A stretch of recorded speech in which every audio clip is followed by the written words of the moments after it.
Well, good afternoon to those in UK and Europe. Good morning to those further west of us, and good evening to anyone much further to the east.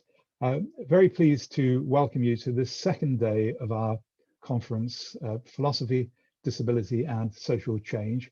We'll get going with the first speaker, Robert Chapman, in just a few moments, but a couple of things I wanted to mention before we get started. You'll see instructions in the chat about how to use the captioning that we have for you for the conference. You need to look at the bottom of your screen and the closed caption or CC button, and that gives you a number of options, including changing the size of the subtitles and also changing the size of the text as it appears in the chat for you. So you might want to look at that if it's not coming up the right size. Secondly, I'd like to remind you that tomorrow at the close of the conference, we're going to attempt a type of social interaction where we will put all the participants who are still with us into breakout groups for half an hour or so, so you can discuss the conference network and other matters. So we'll give you further instructions about that tomorrow. Anyway, for today, on behalf of Shelley Tremaine, co-organizer, and myself and the Blavatnik School, I hope you have a very good few hours with us today, and I'll hand over to Bryce Hubner, who is our first chair for this morning. Thank you. Hello, everyone. My name is Bryce Hubner. My work's mainly on the philosophy of cognitive science, and I'm an associate professor at Georgetown University. It's my great pleasure to be able to introduce Robert Chapman. I'm incredibly excited to hear Robert's talk on neurodiversity and the pathology paradigm, so I want to be really quick in introducing them. Robert completed their doctorate on the idea of autistic thriving at the University of Essex in 2018. And they are currently a research fellow in the Department of Philosophy at the University of Bristol, where they're working on neurodiversity and the philosophy of medicine.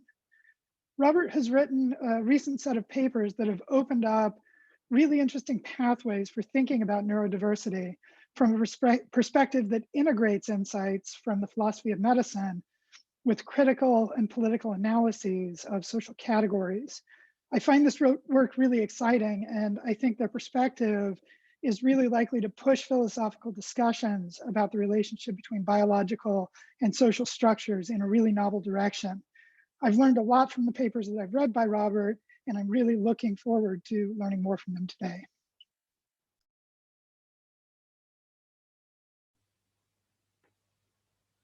Thank you so much, Bryce. What a lovely introduction. And thank you also to Shelley and Jonathan for setting up this incredible conference and for inviting me to present. So can you see the screen? Is that fine? And hear me fine? Good.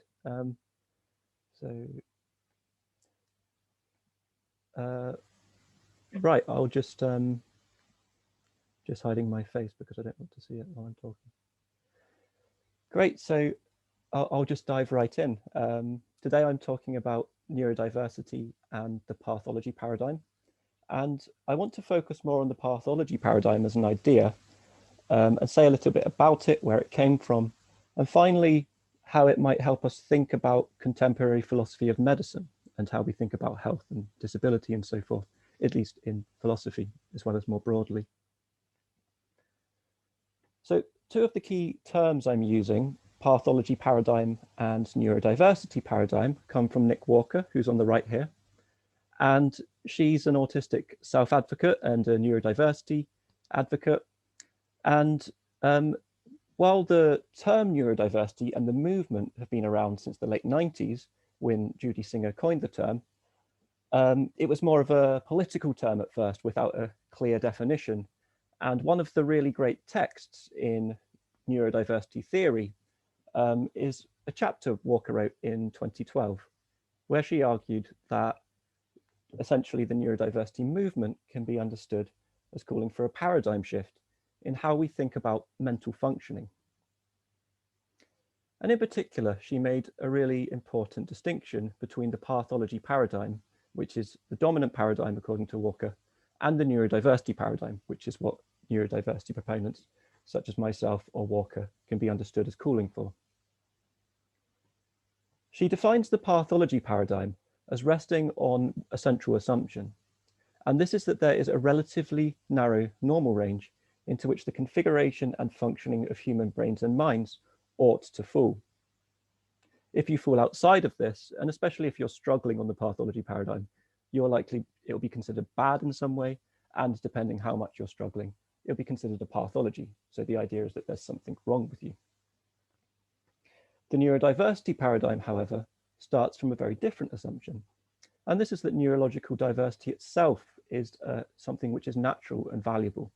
And this leads to a very different way of thinking about mental functioning, which will lead us to ask different questions, formulate different hypotheses, respond and think about neurodiversity in a completely different way.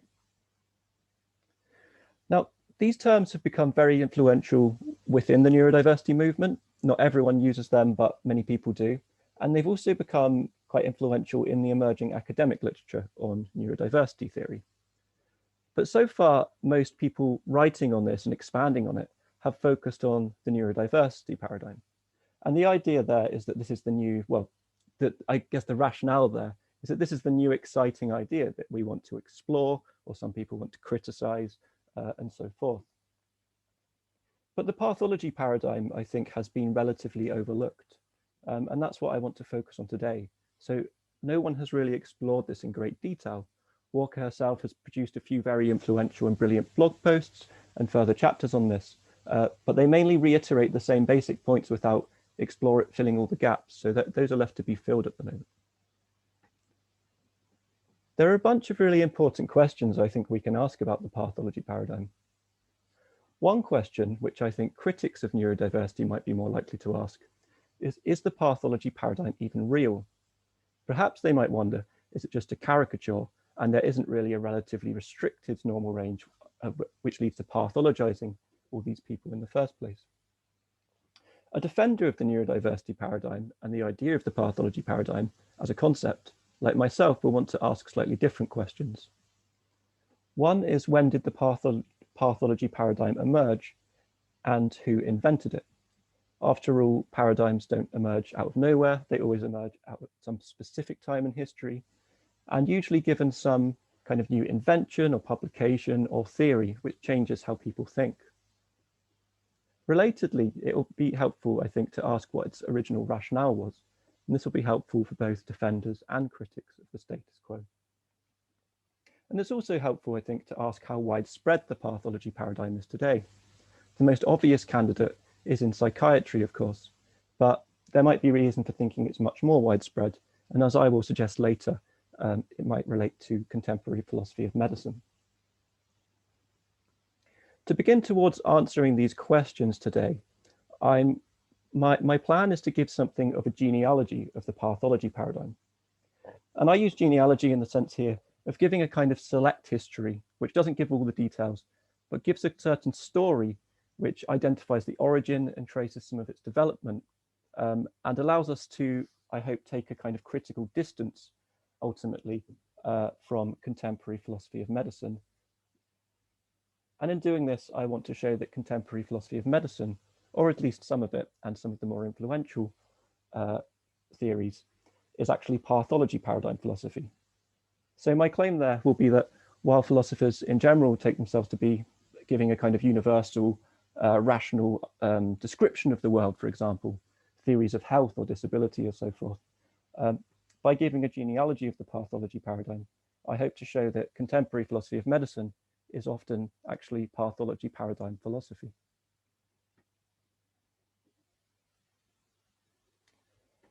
The story I want to give begins with Hippocrates in ancient Greece. And what I want to trace at first is a change in how we conceptualize normalcy and pathology, where the focus goes from equilibrium to population average. In the 3rd century BCE, Hippocrates hypothesized that medical pathology stemmed from an imbalance in bodily properties. So to be healthy for him, or to be medically normal, this meant that your bodily properties were in balance. This also included mental health. If someone was considered mad in ancient Greece, there were many theories of this. For example, some people would think it was caused by demonic possession, but the Hippocratics would ridicule those theories and say, no, it's your brain properties being out of balance, thus causing the madness.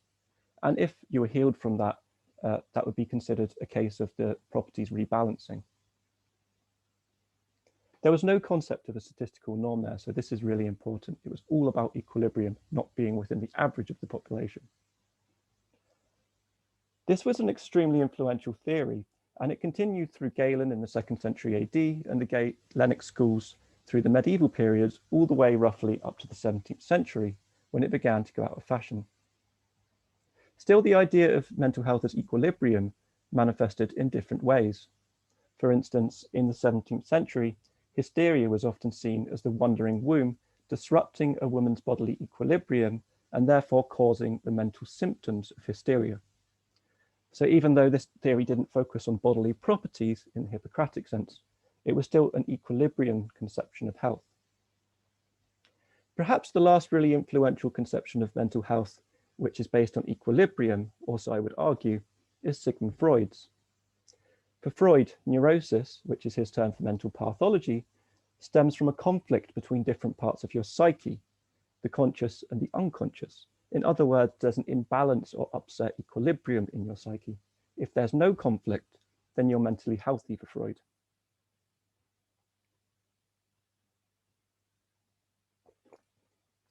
It was precisely because Freud had an equilibrium conception of pathology and health that he could say that almost all of the population was pathological, because it was nothing to do with being outside of the statistically average functioning. Around the same time Freud was developing his theories, however, a very different conception of normalcy began to emerge, which will be familiar to disability studies scholars. In the 19th century in France, doctors began meticulously detailing records from their patients and applying primitive statistical analyses to try to discern new patterns of health or pathology, which either had been overlooked or understood with less precision than they previously had. By 1835, the Belgian statistician Adolphe Quetelet had proposed the concept of the average man. The average man means average in terms of bodily structure and functioning, and is typical for the population. And he associated this with health, and falling outside the average, he associated with pathology. So for the first time, health is no longer a matter of equilibrium, it's a matter of statistically normal functioning that you fall inside or outside of in some sense.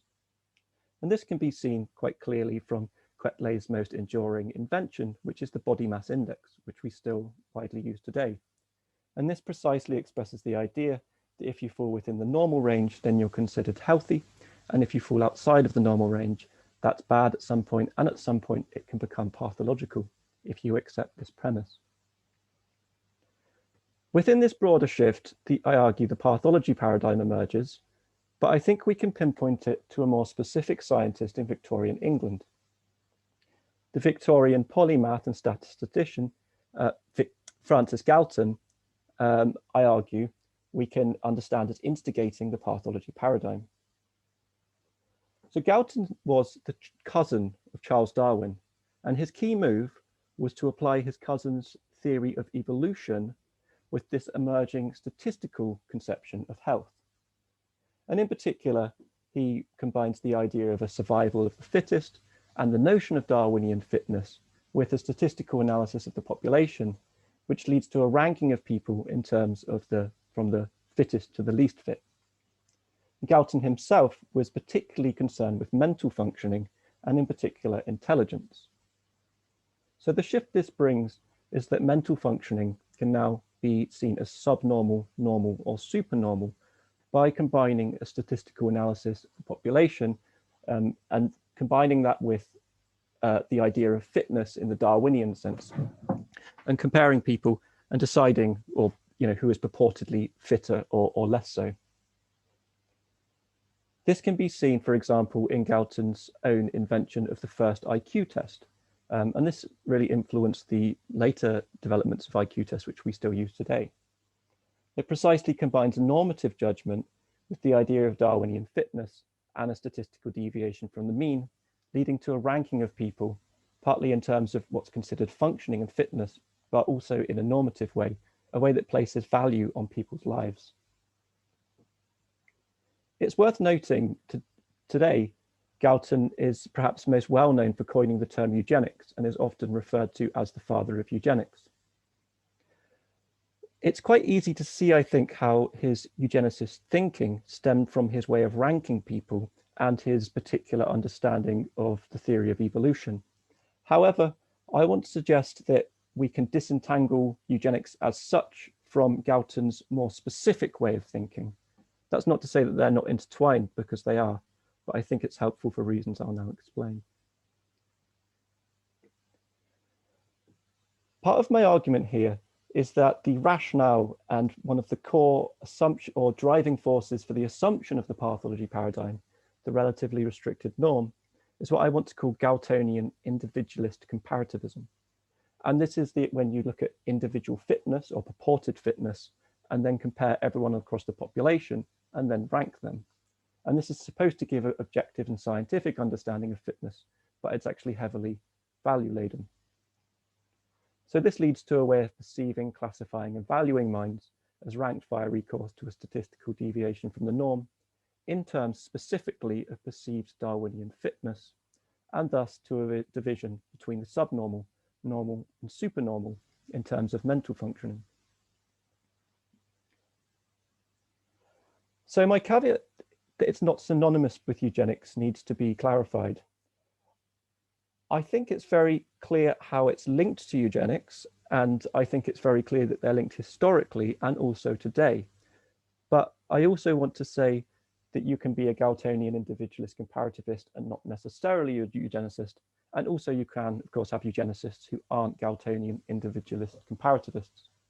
And part of the reason I want to make this distinction is because I want to say that this individualist comparativism is extremely widespread today in our thinking about minds, even among people who would be horrified at some of the more explicit eugenic policies and so forth that Galton would have suggested. A second caveat is that this is not synonymous with the medical model. As with eugenics, I think it leads to an over application of a medical model, so it certainly lends itself to that, but it's not synonymous with it. You could have a medical model prior to this, and you could have a medical model on a different paradigm. I think this is helpful because in some sense, I want to say the core issue often, and in many cases, is not the medical model as such, but the underlying Galtonian individualist comparativism and how this fuses with the medical model and how it leads to it being applied.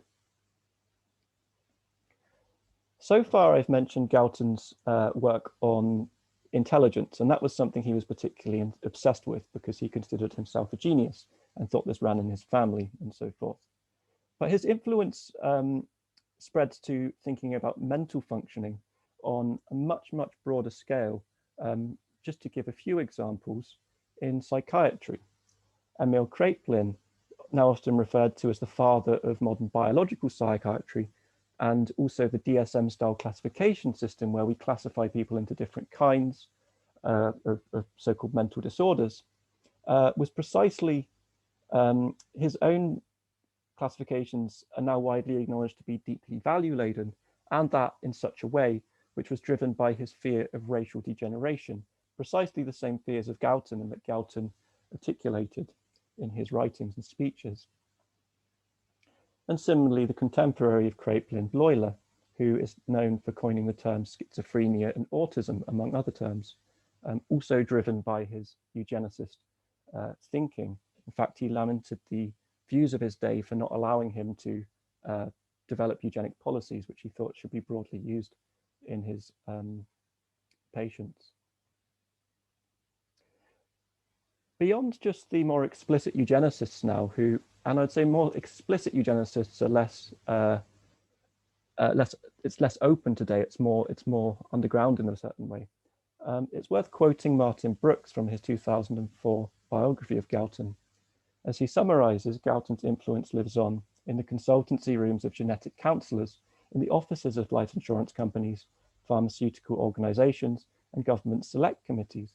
We're still placing biological value on people's lives and futures. It's just that today, the hard Victorian edge of Galton's eugenic vision has been replaced by the smooth veneer of medical respectability. And this, of course, is the kind of thing you see in many contemporary bioethics departments and so forth.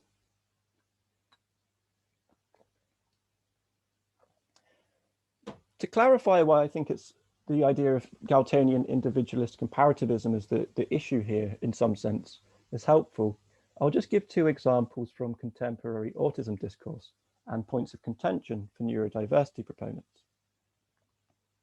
The first of these is the very way we define autism. Today it's generally seen as a spectrum, and it's got this notion of mild to severe, or sometimes called high functioning or low functioning. Now, on the whole and in general, neurodiversity proponents are mostly pro the concept of autism as such, and also pro autism diagnosis, although not all are. So this is not an anti-psychiatry position, which is just against diagnosis or something like that. But what neurodiversity proponents have been vehemently critical of is the mild to severe ranking. And the reason for this is that it's generally found by many people to be unhelpful and ultimately deeply dehumanizing. I think we can understand part of the issue here as being the implicit Galtonian individualist comparativism. So what this does is rank people precisely. You would get, say, people with very high intelligence or so forth, then neurotypical, and then mild autism, and then so-called severe autism and so forth. And it's precisely a ranking system which is supposed to be just objective in some sense, but also which is deeply normative. It still places, as Brooks put it, a biological value on people's lives. So it might be helpful to think of this as the problem being the Galtonian individualist ranking system here to help clarify the issue. A second example would be applied behavior analysis, or ABA for short. So this is a behaviorist therapy usually used on autistic children, which is supposed to increase desired behaviors and decrease undesirable behaviors. Now, the main reason this is so widely used is because some controlled studies found that 40 hours of ABA a week seem to increase IQ in autistic children. One of the main points of contention from neurodiversity proponents, however, is that many autistic people will report that this is deeply traumatic and it can actually cause lasting trauma, and it's bad for autistic acceptance and self-acceptance and identity formation. So here again, I think we see the implicit Galtonian individualist comparativist kind of way of thinking about things.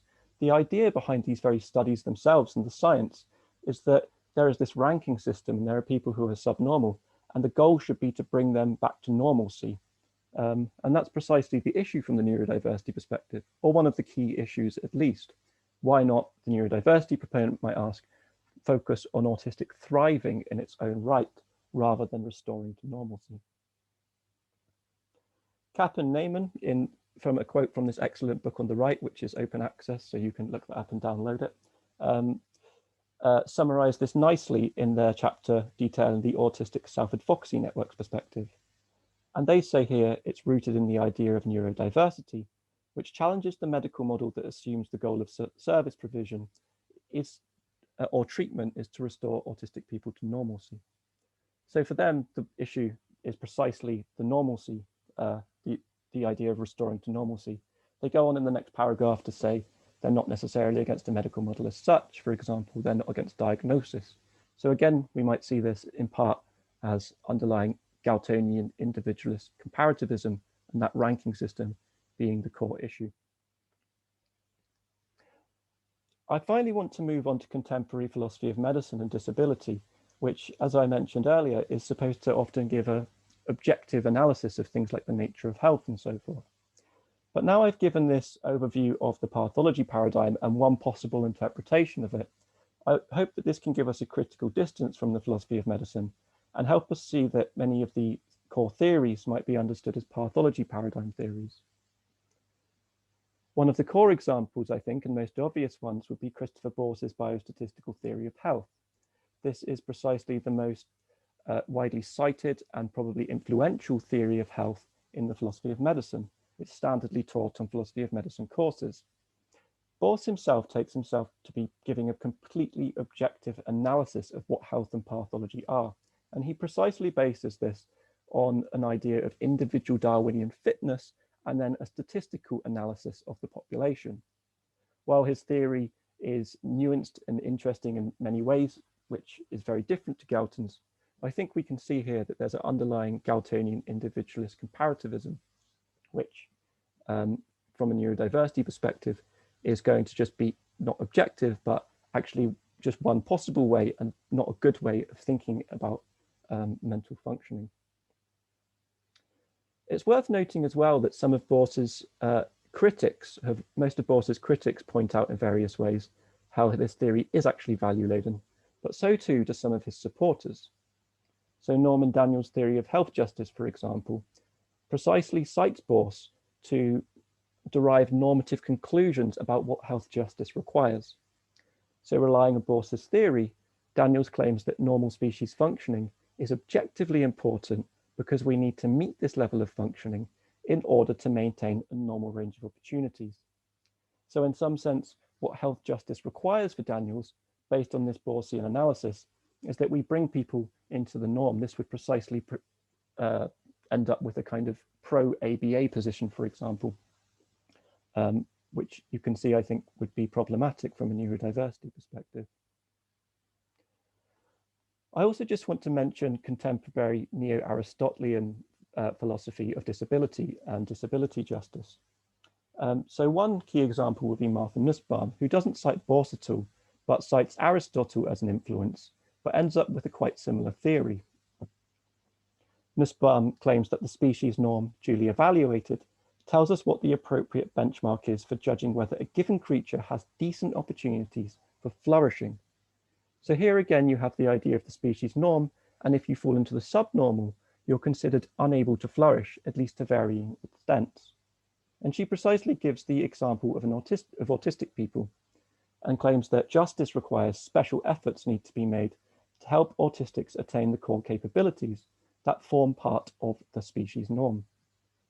It's worth mentioning that Nussbaum herself is open to more of a social model analysis, so it doesn't necessitate changing the individual.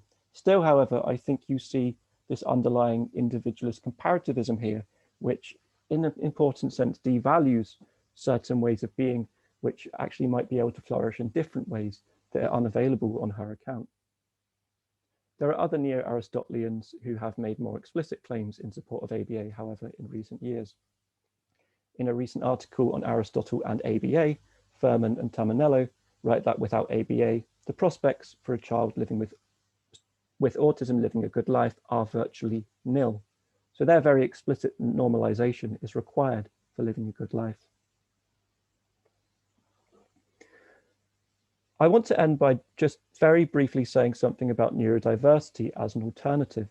So far, I've tried to give a genealogy of the pathology paradigm and say a bit about its history and how it might relate to contemporary philosophy of medicine. Judy Singer, who's on the right here, its basic idea of neurodiversity can be summarized as follows, I think, that we should think about minds from more of an ecological perspective, not from an individualist Darwinian perspective. When ecologists looked at different biological organisms, they aren't comparing them and asking which one's going to survive in comparison to the others. They're looking at how they work together in a system and how they mutually support each other. This lends itself to a way of seeing mental functioning as relational and interdependent, not individual and a matter of competition.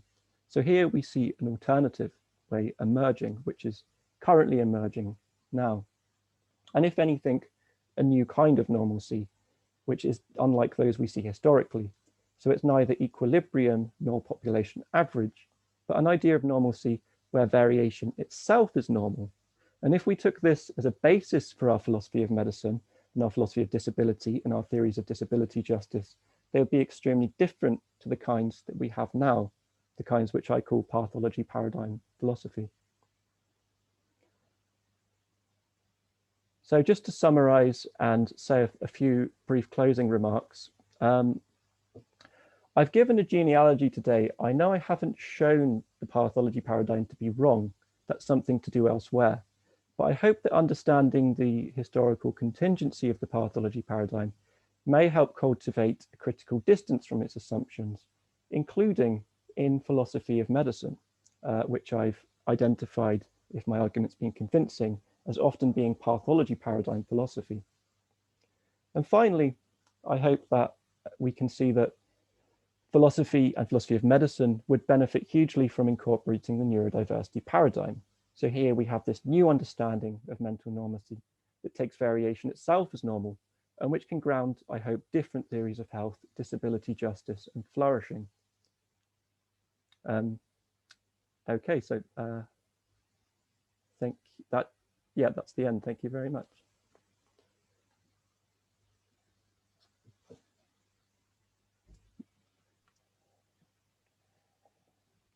All right, that was a fabulous and fun talk, and I think there's a lot to talk about. We've already got a bunch of questions coming in, but probably the best one to start with is Melinda Hall's question. She asks, your suggestion that the medical model itself may not be a problem intrigues me. Can we really separate out the medical model from its particular vehicles? For example, comparative individualism. Good, that's a really good question. Thank you so much. I think there's different ways of looking at the medical model, because some people, and I think very usefully, analyze it more as an ideology, and some people analyze it more as a specific, essentially a scientific model, which can be useful in some ways and less useful in others. Now, if we look at it from an ideological perspective, I think it's very hard to separate them. But sometimes, and that is sometimes useful to do. I would like to say, though, that you can have, in some sense, a medical model in the other sense, say even on a neurodiversity paradigm. So perhaps someone will tell me I'm wrong about this, and maybe I'm just speaking from ignorance. But from what I understand, a medical model is often helpful to apply to something like epilepsy. So lots of neurodiversity proponents who are, say, autistic and have epilepsy will say something like, I see autism from a neurodiversity perspective, but I'm happy to see epilepsy as a pathology to which a medical model can be helpfully applied. So in general, I do want to say it's right that they are historically intertwined and they're ideologically intertwined, and they are intertwined in all sorts of ways, but it can also be helpful to some extent to separate them, just basically for people who do find them helpful in it, who do find the medical model helpful in certain ways and respects. So yeah. Excellent. That feeds in nicely into our next question from Benjamin Carpenter, who asks, thank you for this fantastic and highly insightful presentation.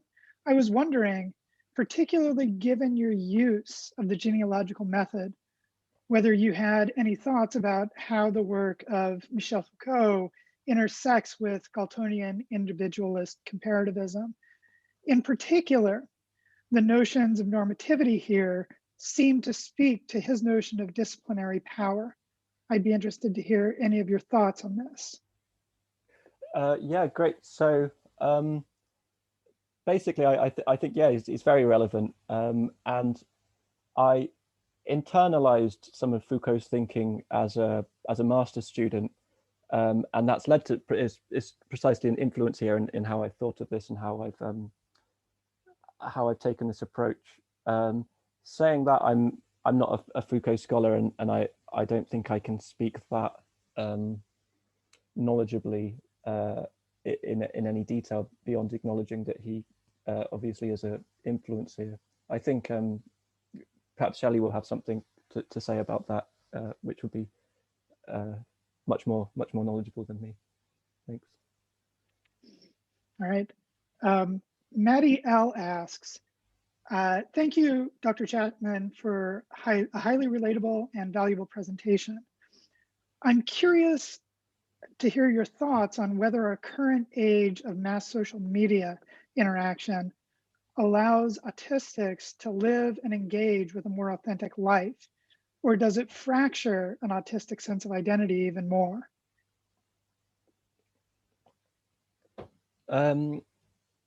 Right. Okay. So that's an interesting question. I guess, I mean, it's been quite clear historically that the internet has been hugely helpful for autistic people to develop a shared sense of autistic community and identity, as well as social justice movements. So the autism rights movement and then the neurodiversity movement were precisely some of the, I think the first kind of, I would almost say primarily internet movements, or at least that seems to be a larger factor there. Now, the reasons that might be helpful for autistic people such as myself would be that often it's just nicer to be in your own home where you can control your sensory environment, which make it less, more enabling for you, so you can communicate and things like that. I don't know. I don't know if it would fracture identity in any way. I think that the kind of identity that emerges from internet interactions is probably in some qualitative ways slightly different from ones which emerge in different ways. I'm not sure if fracturing would be the right term to describe that. I would need to think on it more though. So, but that's a really interesting question. Thank you very much. Interesting. So Jan Rienke, and I'm sorry if I mispronounced that, asks, I'm wondering about the role of evidence-based medicine in potentially perpetuating this individualist population average model of neurodivergence. Does the focus on scientific evidence, narrowly defined in EBM, preclude the possibilities of such an ecological or relational approach you outlined? Thank you. That's yeah. So that's a brilliant question. I guess if I've understood the question properly, I would want to say that at least on my understanding, and different people have a different understanding of other neurodiversity proponents, but on my understanding, an ecological model of say functioning or something like that would not necessarily rule out, and this is one of the reasons why I want to separate the medical model as such from a Galtonian pathology paradigm.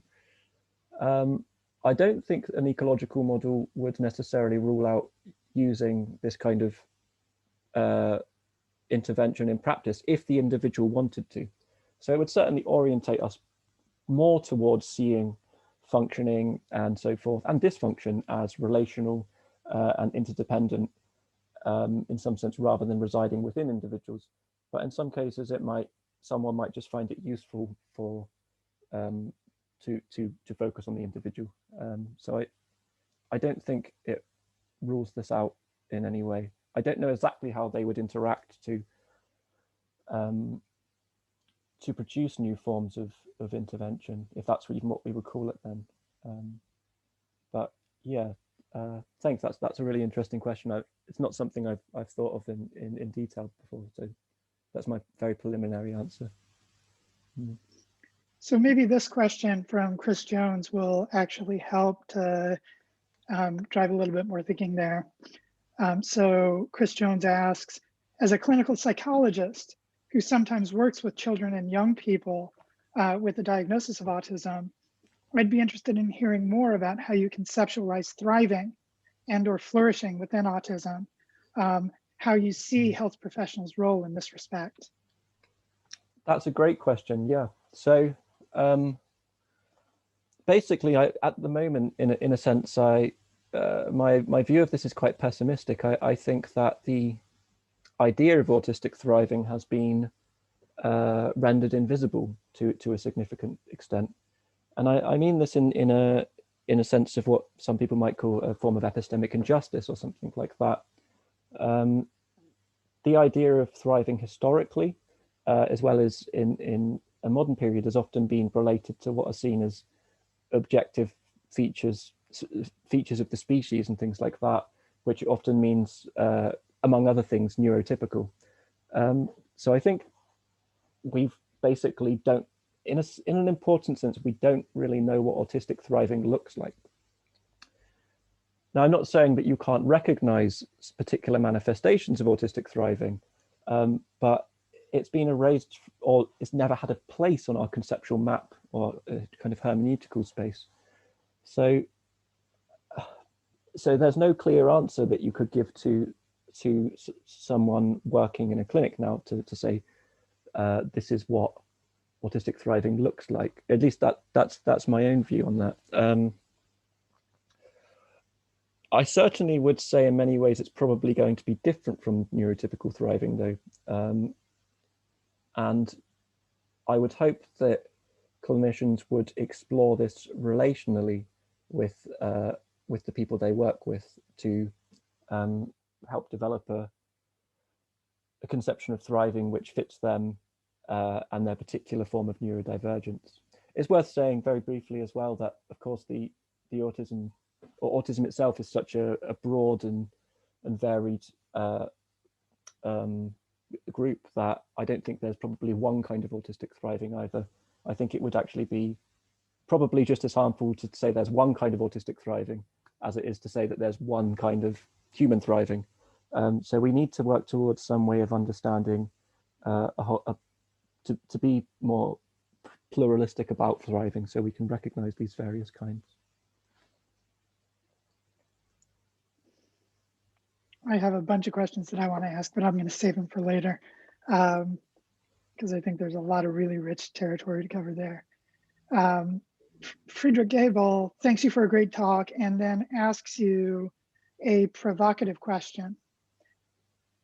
In how far could one argue that the neurodiversity paradigm, variety is the new normal, is just a broadening of scope?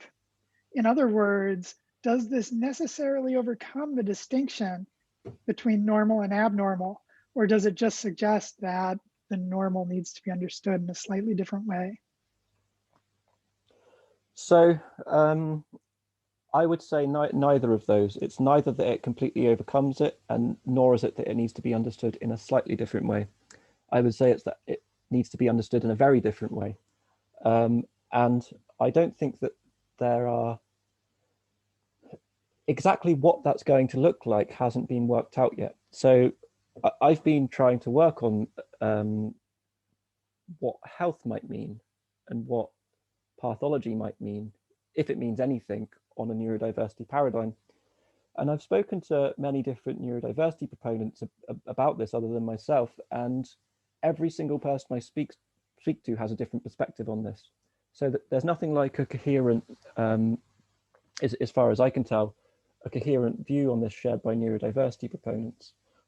Now, my own preference is to make normalcy, as it were, if you want to call it that, as broad as possible and as inclusive as possible.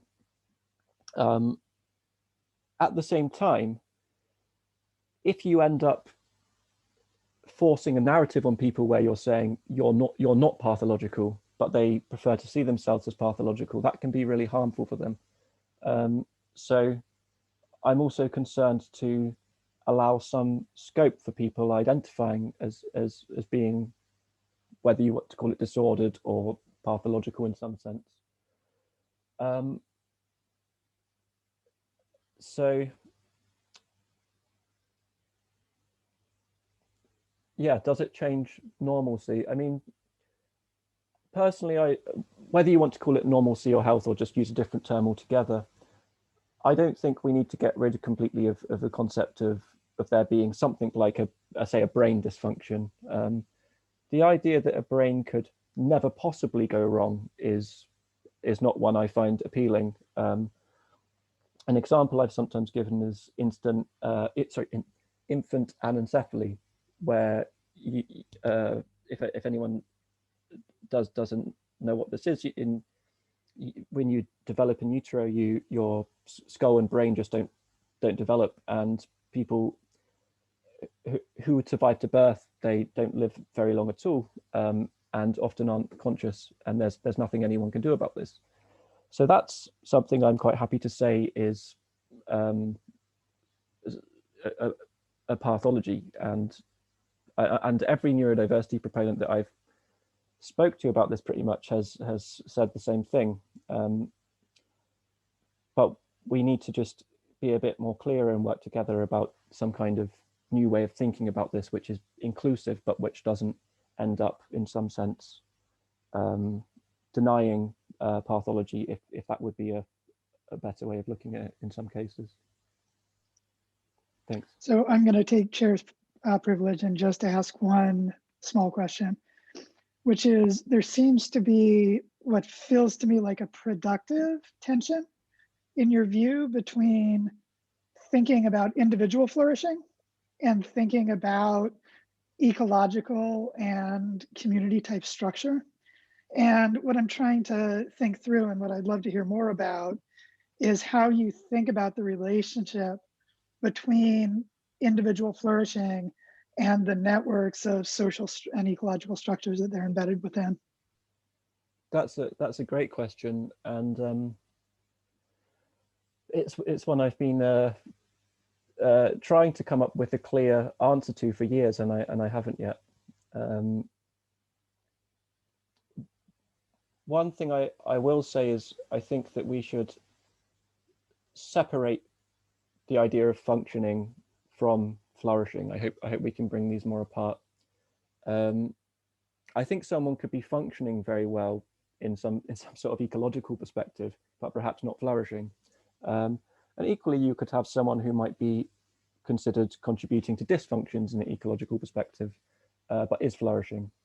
So a nice example Ginger Hoffman, the philosopher, gives in a recent paper is a group of, it's a thought experiment about a company of like a business.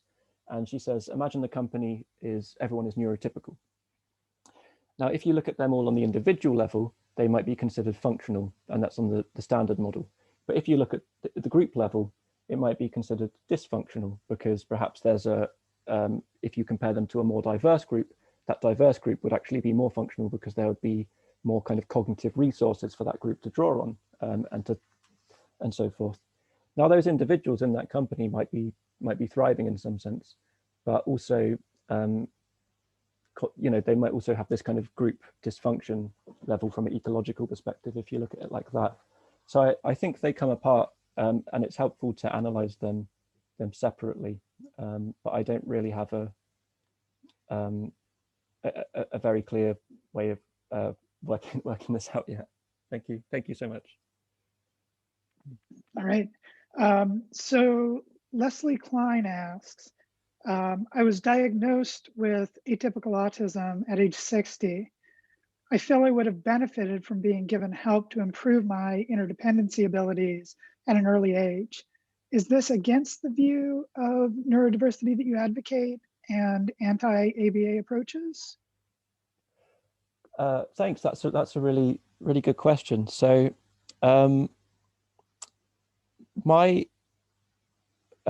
I'm speaking again of my personal view here, which may be different to other neurodiversity proponents. I'm against the broader pressure to normalize and how this underlies, I think, much of our current discourse and science and medical interventions and so forth. I'm not against individuals choosing to do that if they want. So I think I'm one of the, I'm probably one of the few neurodiversity proponents who I don't mind that much if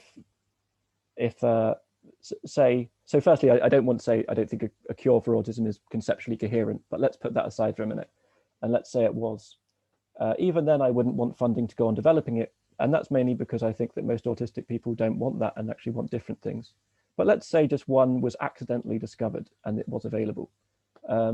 If someone decided to take that who was autistic, well, they'd be very welcome to from my perspective. I don't think being against normalization as a kind of form of social pressure is necessarily at odds with allowing individuals to make these choices if they want.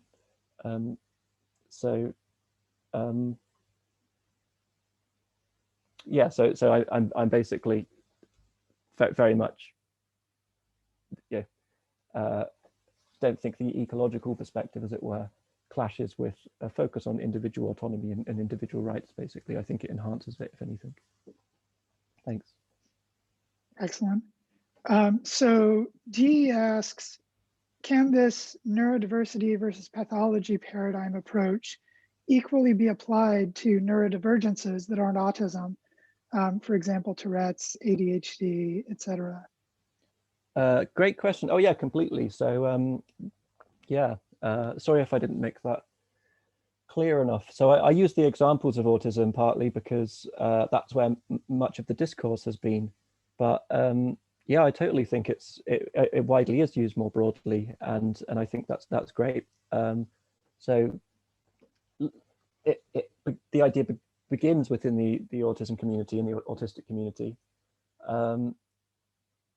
and it's quite interesting. Something we're seeing is that every time a new group adopts this, so some people kind of come along and say, well, now we've reached the boundaries of neurodiversity and no other group is going to adopt it. But then another group, or at least particular members of another group, do adopt it. So I remember when I first, years ago, I thought that people, probably just due to some prejudices or something on my own behalf, I just assumed that people diagnosed with personality disorders wouldn't find the neurodiversity perspective helpful or wouldn't adopt it or something like that. And I've precisely been proved wrong by that. So lots of people are increasingly finding that helpful. And yeah, this is, I mean, this is a really, it's a really interesting and great thing to see this unfolding and spreading in front of our eyes in a sense. So I would fully endorse anyone who finds it helpful as a way of thinking about their form of neurodivergence and disablement to you know, to adopt this framework if it's helpful. That's a really good thing. Yeah. Excellent. And so for our final question, Jenny Clark Schiff thanks you for a fantastic talk and asks, I'm curious what you think may be some of the long-term effects of the COVID-19 pandemic on our thinking about neurodiversity and disability. For example, an increasing number of people of all ages who have contracted the virus are having long-term symptoms and experiencing disability, perhaps for the first time. Some of these experiences feature various neurological symptoms. Would be great to hear your thoughts on this. Right, thank you. That's a really interesting question. Yeah, so I guess we don't really understand the long-term effects of COVID yet, and so I'm not really sure what that would produce. I mean, if the suggestion is that some people will have their minds or mental functioning permanently changed in some sense, then I guess that could be incorporated into a neurodiversity perspective, but we just don't know if that will be the case.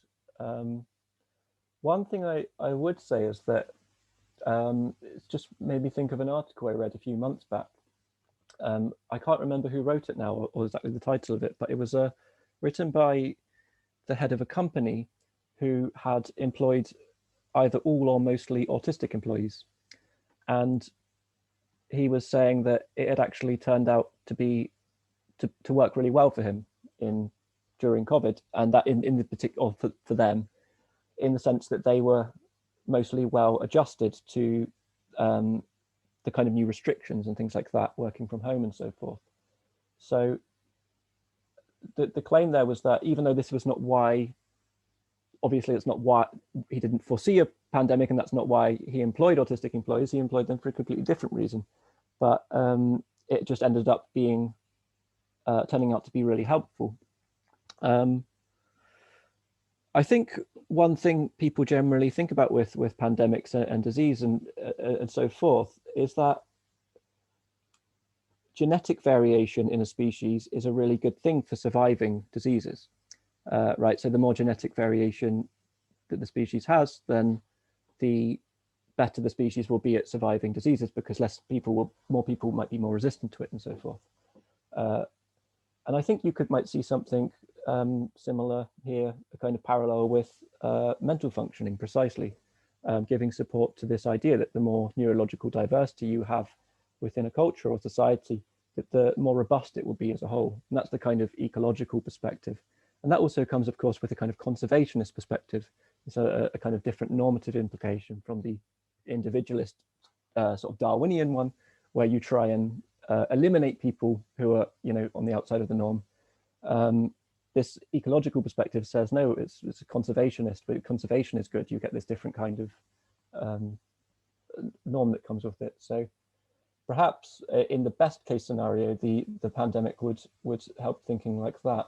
Although on the whole, I've got to say that the pandemic has been really bad for people, for disabled people in all sorts of ways. So I don't know how optimistic we can be about that.